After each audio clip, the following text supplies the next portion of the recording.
বিগত সরকারের সময় আশ্রয়ণ প্রকল্পের মাধ্যমে নাটোর জেলার ৭টি উপজেলায় প্রায় ৬,০০০ ঘর বরাদ্দ দেওয়া হয়, যার অনেকগুলোই ব্যবহার হচ্ছে না। স্থানীয়দের অভিযোগ, ভূমিহীন নয় এমন লোকও ঘর পেয়েছে, তারা এসব ঘরে থাকছে না।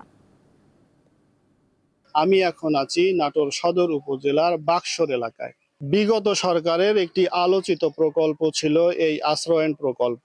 সারা দেশের ন্যায় নাটোর জেলার ৭টি উপজেলাতেও এই বরাদ্দ দেওয়া হয়েছে। মোট ৫,৬১৯টি ঘর। অনেকগুলো ঘর অব্যবহৃত অবস্থায় পড়ে রয়েছে। এখানকার স্থানীয়দের সঙ্গে কথা বলে যেটি জানতে পারলাম, সাধারণত নাগরিক সুবিধার অভাবে তারা এবং কর্মক্ষেত্রের অভাবে তারা এই স্থান থেকে চলে গেছে। এখানে বাড়ি লিছে কিন্তু কাম এই জায়গা নাই, তারা ঢাকা থাকে। এজন্য গরিব মানুষ সবাই ঢাকা কামের উদ্দেশ্য থেকে যায়। আর বাড়িটাও করছে মনে করেন যে নিচু, আমরা বৃষ্টি বাদল হলে রানতে পারি না ওই জায়গাটা, একবারে নিচা। মোজো বিরাট কারবার। মোজো 1 লিটার ও 2 লিটার কিনে তুমিও জিতে নিতে পারো ফ্যামিলি কার, স্পোর্টস বাইক, টিভি, আইফোন ছাড়াও থাকছে লক্ষ লক্ষ নিশ্চিত গিফট। এখনো মোটামুটি 20টার মতন ঘর, কোনো লোকজনই নাই এবং তারা থাকেও না অর্থিনী। এই যে যতদিন হলে ঘর হয়েছে এতদিন হলে কোনো তাদের বসবাস নাই। অনেকে তাদের আত্মীয় স্বজনকে রেখেছে, অনেকেই শুধুমাত্র তালাবদ্ধ করে দীর্ঘদিন পরিত্যক্ত অবস্থায় রেখেছে।